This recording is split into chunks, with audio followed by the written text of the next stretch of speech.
Thank you, sir. It is my privilege and I think a bit emotional to have both Professor Hemant Sovan and Professor Wahidin Mahmood, and I'm on the same dais, so I'm a bit emotional, but thank you so much for sirs to being with us. While preparing this PowerPoint presentation, I was a bit scared because what I thought that I might be heavily criticized for something which I'm going to present to you now.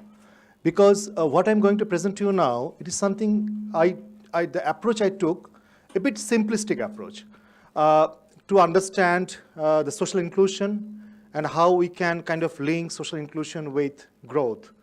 What I'm not really going to do to make any suggestion, but to present to you some kinds of features. Some kinds of features and some pattern which emerges is looking at the data, and then whether we can deduce something from that analysis, looking at this data. So please forgive me if I'm too simplistic, but as I said, my intention was not to make things complicated, but to understand things in a bit of simple way. So what really motivated me to construct a social inclusion index? So what I did, I took data for 156 countries. The reason is 156, that magic number, is because I got really data for those countries. And for those time period between 2000 and 2015, 16 years. And then I had 26 variables because I tried to understand social inclusion from the perspective of access to basic services, access to education, health, and then different social services, labor force participation, life expectancy, different infant mortality rate, maternal mortality rate, even inequality like Gini index, and also included one perspective like cost of business startup procedures just to give a proxy of how difficult that business environment is in that. So if the business environment is very difficult, that means that process is not very is not very inclusive. In addition to those variables, I also added 6 institutional variables from world governance indicators: voice and accountability, political stability, government effectiveness, regulatory quality, rule of law, and control of corruption. So what I did, I then kind of, instead of going into very complicated analysis, trying to have different weights for different indicators, because we know that when you construct an index, you need of weights for that. What I did, I actually hadn't kind of normalized them between 0 and 100, then I had a simple average of these indicators. The reason I did not choose for PCA using multiple principal component analysis to derive different weights, because what happens for different time periods, I will get different weights for different variables. So which may be a kind of subject to criticism anyway. I'll be subject to criticism, I know that, but using the simple average method. But I thought probably that would have been more unrealistic. So let's look, after looking at this, I constructed this social inclusion index. And then I will just present it to you a bit of South Asian context. Based on this index, where these South Asian countries are. So actually, Afghanistan is at the bottom. So starting from 2000, the index was around 24, 25, and it has been, by 2015, the index is around less than 40. So actually, the top countries are like the European and North American countries. They're at the above 90. Some of them are actually close to 80. So the index varies between 0 and 100. So you can see Afghanistan, the movement of Afghanistan, and here comes Pakistan, actually between 40 and 50, that development, that index. But then, actually, interestingly, Bangladesh, this is green is Bangladesh, and you can see Bangladesh actually moved almost hand in hand with Pakistan until 2006 and 7.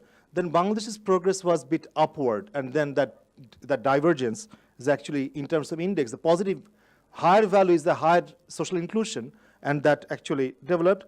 India, that's the India now, and India is actually, you can see the gap between Bangladesh and India in the early 2000s, actually it was wider, but then in the later period, actually the gap was reduced, and Bangladesh could kind of catch up India.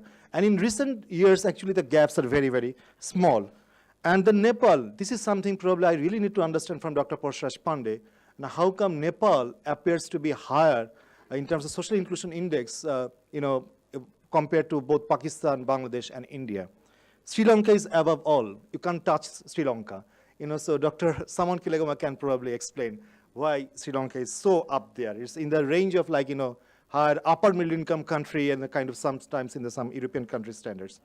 Now, between 2000 and 2015, if we look at these countries and the point change, and the index point change, you can see, I just highlighted for Bangladesh. Bangladesh is actually very kind of the second position after Bhutan. And then even in the percentage change, Bangladesh is the second after Afghanistan. Afghanistan is a high percentage change because it has already a low base, so the high percentage change makes sense.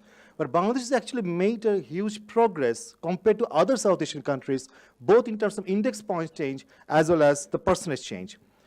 I also tried to look at then I tried to look at the global ranking out of 156 countries between 2000 and 2015.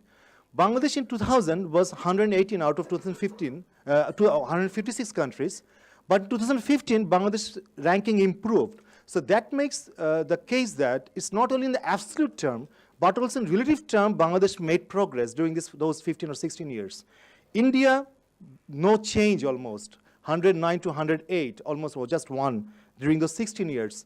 Nepal, 108 to improvement, is the higher you are in the ranking, that means your improvement. And Sri Lanka, Pakistan, deterioration from 117 to 119, and Sri Lanka 60 to 55. So Sri Lankan case already they had high in the ranking, and also during this last 16 years they moved up. Interestingly, then what I did, I had this 16 years and then 156 countries. Altogether, I had around 2,500 observations. So I put them into this scatter plot, and I wanted to see whether I can find some relation against the log of GDP per capita, so against the per capita GDP. So here you can see the top, the corner, that circle, actually those are the countries, advanced European Union countries, as well as the North American countries. Now there comes the East Asia, Southeast Asia, and upper middle income countries are blocked there.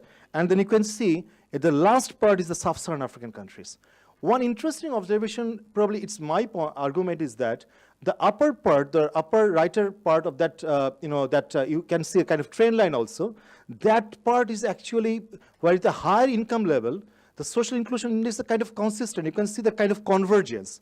But at the lower income level, you can see the high divergence among countries. And that makes the story very interesting.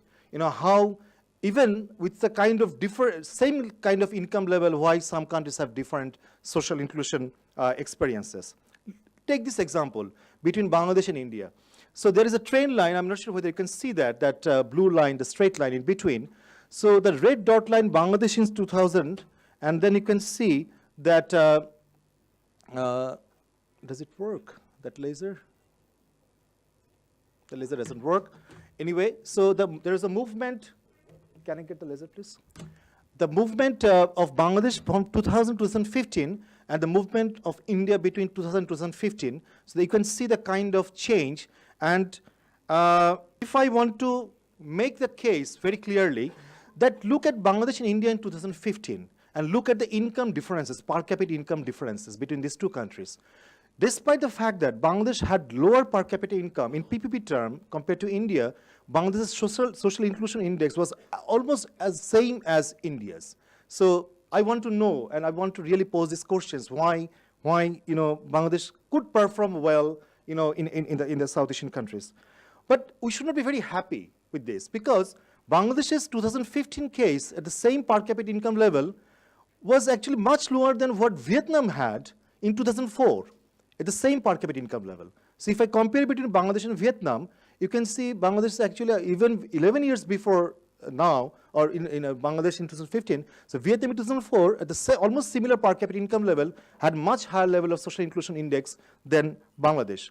And same is hold for Vietnam now when it compares to India. I really want to understand, probably those to the eminent panelists, they'll talk about this, how different factors can explain, apart from growth or per capita income, what really matters in social inclusion. Look at India and Vietnam. Now in 2015, almost similar per capita income, but Vietnam has a very much higher social inclusion index than India. With this, I would like to conclude here, and I would like to take questions and probably what implications arise from this kind of analysis during the question and answer period. Thank you very much.